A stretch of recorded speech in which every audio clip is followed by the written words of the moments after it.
જય શ્રી કૃષ્ણ. રાધે રાધે. રાધે સત્સંગમાં સત્સંગનું રસપાન કરતા બધા જ આત્મીયજનો શ્રી વલ્લભની પ્રેરણાથી પ્રેરાઈને રાધે સત્સંગમાં આજે આપણે પુષ્ટિ માર્ગમાં પ્રભુની પ્રાપ્તિ ઉત્તમ ભગવદીને કેવી રીતે થાય તે વિશે શ્રી ગોકુલનાથજીના વચનામૃતમાં જોઈએ, જાણીએ.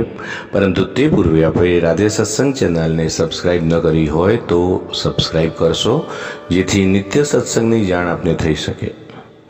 પ્રિયજનો, પુષ્ટિ માર્ગમાં પ્રભુની પ્રાપ્તિ ઉત્તમ ભગવદીને કેવી રીતે થાય તો આ અંગે શ્રી ગોકુલનાથજી કહે છે કે આખા જગતમાં જે લોકો ચાલતા હોય છે એ રસ્તે ના ચાલે, પણ જે પુષ્ટિ માર્ગીય વૈષ્ણવ છે તે અવરે રસ્તે ચાલે. કલ્યાણ ભટ્ટજી તો કહે છે કે અવરે રસ્તે ચાલવું એટલે શું? તો જે ભગવદીય વનમાં ચાલે અને વનમાં ચાલતા ચાલતા કોઈ ભટકાઈ જાય,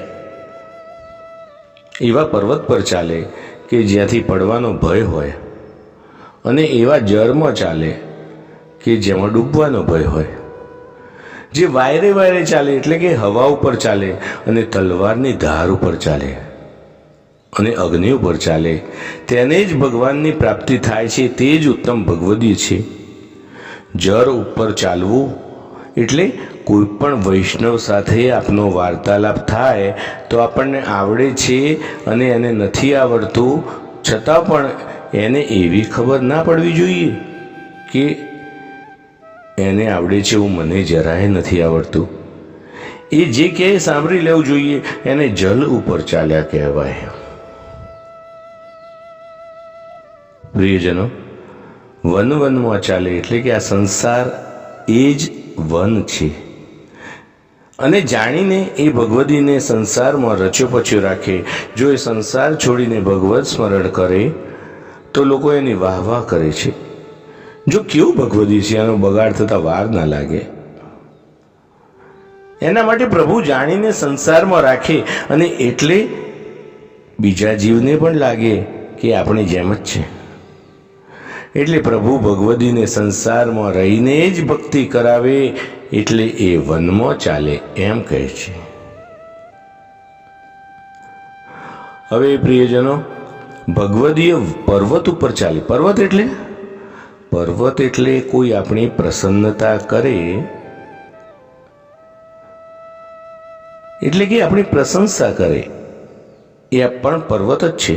જો એની એ પ્રશંસામાં આપણે પડી ગયા તો પર્વત પર ચડતા વાર ના લાગે, પણ ખુશ થઈને લપસી ગયા તો પાછા ચડવાની ઘણી વાર લાગે. માટે આવી રીતે આમાં જરા પણ મન લગાડવું નહીં. કોઈ પ્રશંસા કરે કે ના કરે તો સારું, એને પર્વત પર ચડવા એવું કહેવાય. હવે તલવારની ધારે ચાલે એટલે કે જીવ જેમ જેમ માર્ગમાં આગળ જવા લાગે એટલે ઠાકોરજી એને પરીક્ષા કરવા લાગે, એને બધું અપાવી દે, અને બધે લાભ થાય. એટલે ઠાકોરજી જોએ કે હવે એને આ બધું જોઈએ છે કે હું જોઈએ છે, એટલે ધીરે ધીરે સાવધાન થઈ જવું. બહુ વૈભવ મળે એટલે ઠાકોરજી આપણી પરીક્ષા દ્વારા સ્વીકાર કરવા માગે છે.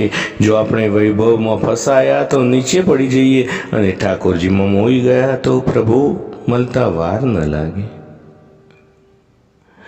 જે પોતાના સાધનથી આ બધું કરવા જાય છે એને તલવાર કાપી નાખે છે, અગ્નિ બારી નાખે છે, જલ ડુબાડી દે છે, વન ભટકાવી દે છે, પર્વત લપસાવી દે છે. પણ પ્રિયજનો, જે ભગવાનની ઈચ્છાથી પ્રભુ સન્મુખ આવે છે એ જ્યાં અગ્નિ ઉપર કે તલવાર ઉપર પગ મૂકે કે તરત જ પ્રભુ એમનો હસ્ત નીચે મૂકી દે છે. અરે વાયરે વાયરે ચાલવું એટલે પોતાની વાણી દ્વારા, વ્યવહાર દ્વારા બીજાને જરા પણ આંચ ન આવવા દે, જરાય વાણીમાં કડવાશ ન હોય.